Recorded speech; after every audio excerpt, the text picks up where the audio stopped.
my name is Wendy. For those of you who don't know me, I'm an independent community organizer, no longer working with CCAP. And I've lived in the neighborhood for about 20 years, and I've been organizing kind of around the clock, obsessively around housing and gentrification for the last 7 or 8 years. So I just, right now, I'm in helping people organizing in the West Hotel. People who are living in the West, put up your hand.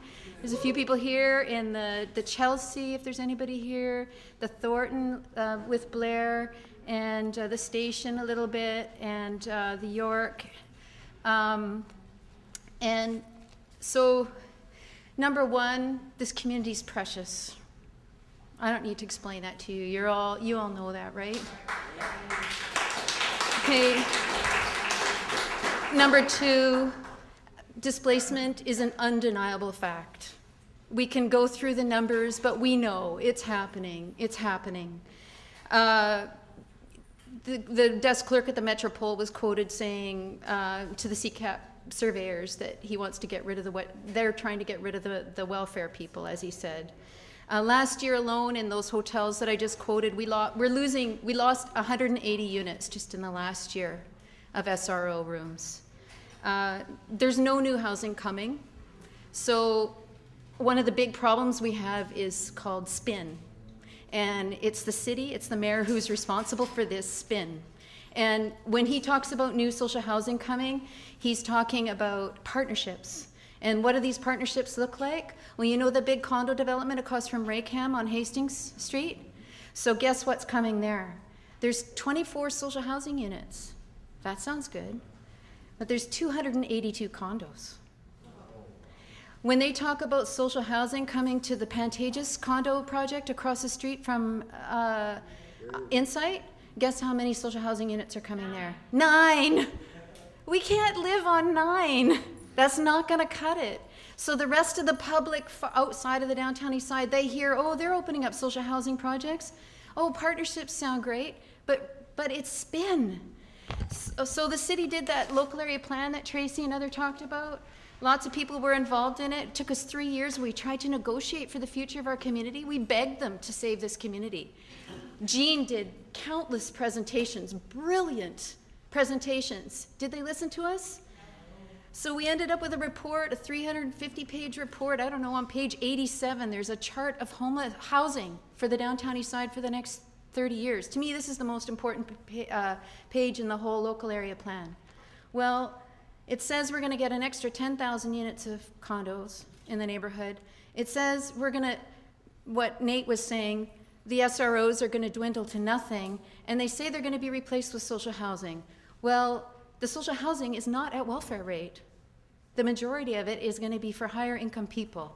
So this is what I think of the city's local area plan.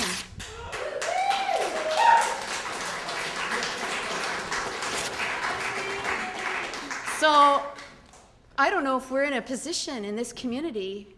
I guess my job today was to talk about what to do next.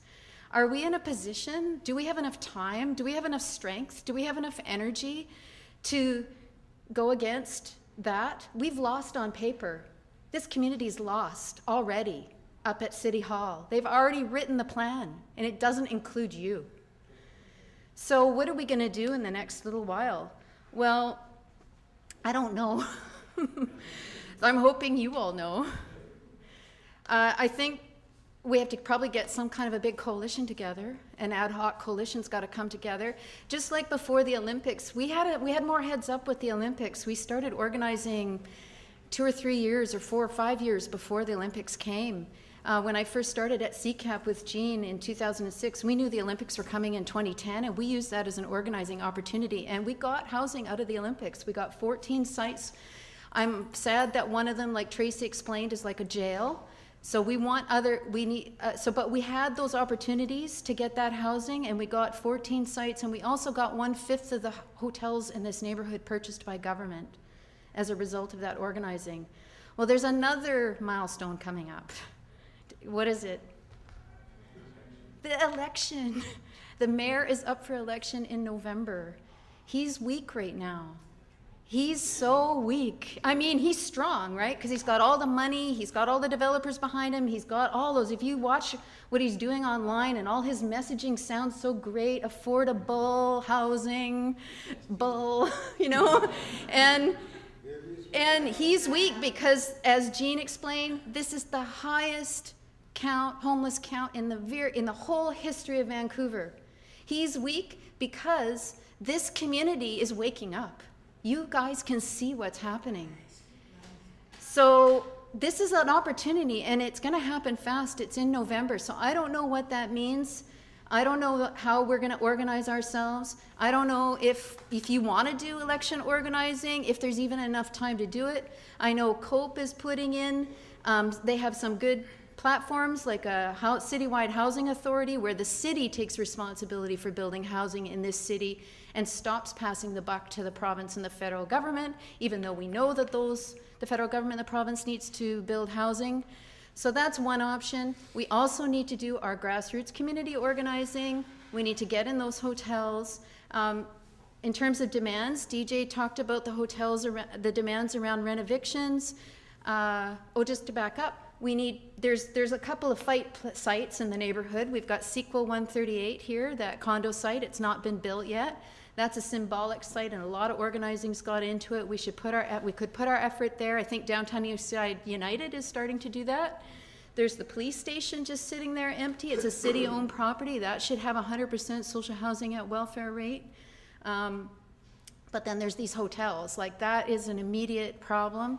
And it is also could be a weakness to draw attention to. And we have to get other people there at the city who make decisions about people's lives in this community.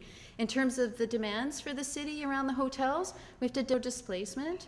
We also have to get in there and do that advocacy to prevent it from happening. But the city has extraordinary powers, to stop the renovictions.